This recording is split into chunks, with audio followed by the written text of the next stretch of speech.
Hey, what's up guys? Victor Espinoza here, and today we are going to be talking about getting started in real estate. So you've got your real estate license, now you don't know what to do with it. Well, one thing that I do recommend is you get with someone that has been in the business for a while. Learn from them. They are truly the best people that are going to show you how to do step by step.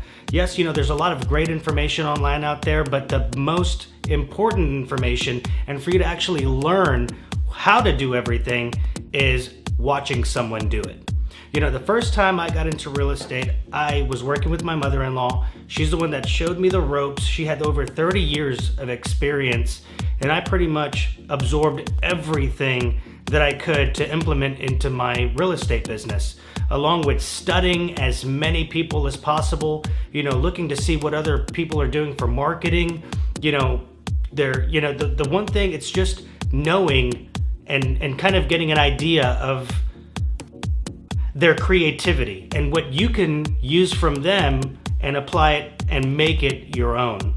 I remember my first year in real estate, I had no idea what to do. I was already involved in direct selling and in direct sales, and it really helped me perform as a realtor to, kind of be a chameleon and just kind of, acclimate to every person. Whether you're a luxury buyer, whether you're, a $200,000 buyer, $500,000 buyer, they all work the same. They just have different likes. One of the biggest points that I urge a lot of people to do is go to a listing appointment. If you don't have any listings, you are drowning. You have to get listings. Now, going to a listing appointment and seeing how others do theirs will give you a really good idea of what you need to do to help get the listings. What are you going to do different that is going to really make that seller want you to represent them, want you to sell their place? What are you going to do differently that every other agent is going to do? When you're taking on a listing, you really want to know every aspect of the neighborhood, know the solds, know the houses that are pending, and just kind of get an idea of where that market is. Now, going through all of that, a seller's going to really see that, hey, this agent's very savvy. He knows, how to, he knows what he's talking about. Okay, great. You know what? Let's go ahead and go with him. But keep in mind, there's a possibility that they might be interviewing other agents.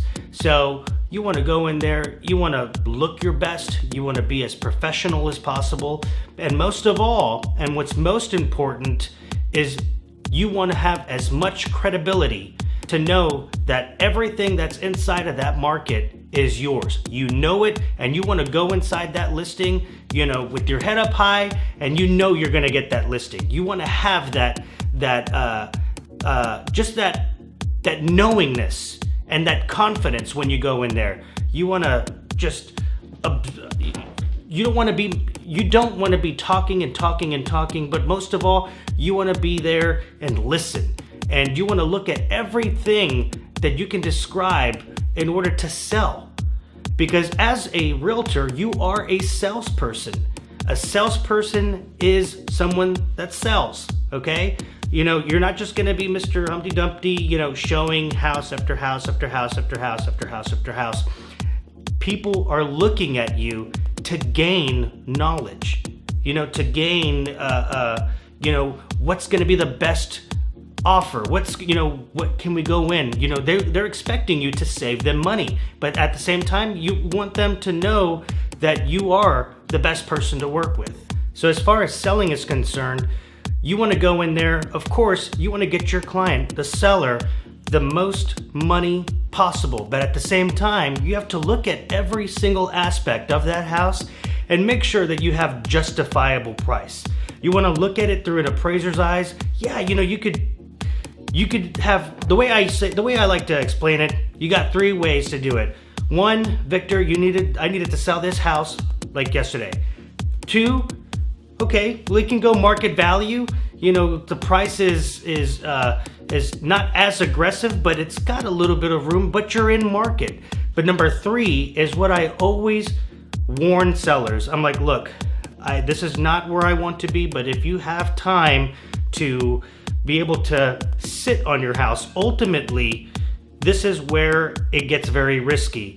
And I normally don't like to do this, but there's still a way and a good possibility, depending on price range. Okay, guys, this really depends on price range. If you're in the testing market, testing of the market, you know, you in Texas, well, in San Antonio, you want to be above the, you know, once you're above that 700-800 range, that's the part where you can be able to test the market because you're going to get offers. Every deal can be negotiated, and it's just a matter of trying to find that soft spot of where both parties are going to be happy on price. Listings, you definitely want to follow someone, get an idea, get as much exposure to it as possible, because that is what's really going to help you. Number 2, open houses, open houses, open houses.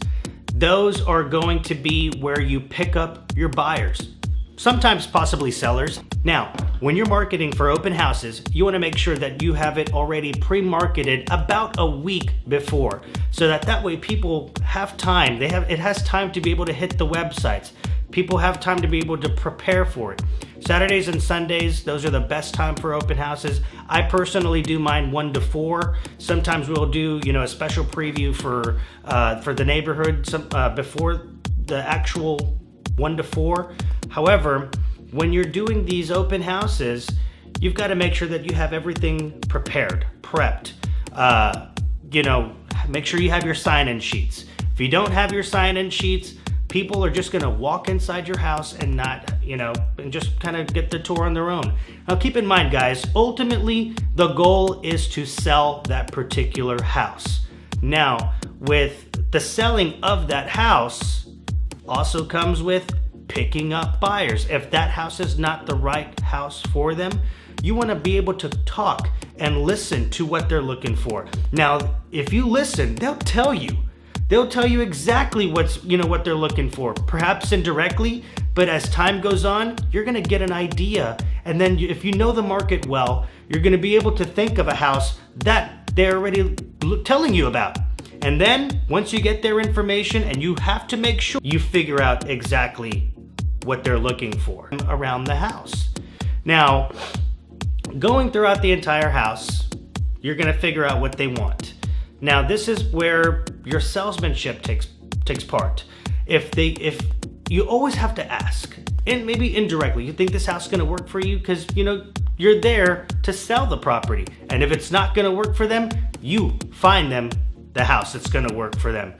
Number 3, probably the most important that so many agents forget about, and that is the follow-up. The follow-up is very, very key when it comes down to real estate, because some people aren't ready to buy right then and there. Maybe they might not be ready to buy 3 months from now. But the more you follow up, the more you keep in touch, the more they're thinking about you. Now, once they decide that they're ready to buy, guess who's going to be in their mind? You. If they have any questions, they're going to want to know, okay, well, I think we're ready to go ahead and do the application to get a pre-approval. Then once you have your arsenal of lenders, if you choose to use one exclusively, or you have an arsenal, you know, whichever, and with time, you'll end up developing those relationships, and you'll find that lender, that closer, as far as, you know, title companies or whichever. In Texas we use title companies, that's going to work your deal, and they're the ones that you're going to turn to. And when they're ready, they're going to call you, and they're going to say, hey, Victor, we're in the market now. This is kind of what we're looking for. Our criteria has kind of changed. And then that's when you say, all right, fantastic. So you get on your board, and you start writing down everything that they want. Your job is not to show them 15, 20, 30 houses. Your job is to show them what they want. Now, if they are driving you, that means that you're not doing a good job. That means you're sending them things that they are, you know, they don't know what they want. It confuses them. So once you get an idea of what they're looking for, it's gonna help you eliminate all of the other properties that just don't make sense for them to look at. If it's above their price range, if it's not part of their criteria. But here's where the problem happens. Buyers have the ability to be able to look for what they want online. Yes, and you know what? They can send you everything, but once you start looking at it, a lot of times, sometimes if they're fantastic properties, they're already under contract. Our MLS updates in real time. So now, once you get those houses, you send it over to them, they pick out the ones that they want, then you schedule the showings, then the next day you go over there and you look at everything. And if it's still not what they want, then you have to go back to the drawing board and figure out, what am I doing wrong? What did I just not get them right? But while you're looking at those houses, sometimes the second time going out is going to be where you figure out exactly what they're. Once you have all of that information, you will apply it and it'll help you become a better realtor in the future. Now that you know these 3 things of getting started in real estate: 1, follow someone. Go to a listing appointment. Learn everything that you can of how they do everything. How they look for comparables. How they're looking for the solds. How they're getting justification on price. That is a huge, huge deal. 2, open houses. Buyers. Get them to come. Get them to sign in. They don't sign in, you should not be taking them to a tour throughout the house. This is where you make sure that you pick them up as a lead. Of course, you want to make sure that you're not wasting your time there at an open house. You grab them and you help them. Number 3, know your market. Everything that you do when you go to a listing appointment or whether you're dealing with a buyer, you have to know everything that is going on in the market. Study it. If it's a certain neighborhood, study that neighborhood. Find out all the solds. Find out everything you can about this neighborhood. Because then when you're showing these properties, you become the expert. They start looking at you in confidence. And this is how you keep your client loyal to you. Because confidence is what's going to ultimately sell them to you and not go out and work with another real estate agent. Then you've got the follow-up. The follow-up is really important in real estate. This is going to help you be different than most of the realtors out there because a lot of people would just let them drop off. But you, as the savvy realtor, are going to keep them in your grasp. The more you follow up, they're going to know who you are when they are ready to buy. Thank you so much for watching. I hope this video helps all of you new realtors kind of get an idea of what you need to do to really get started and to put a good footprint into any market that you're in. Thank you so much again for watching. Have a good day.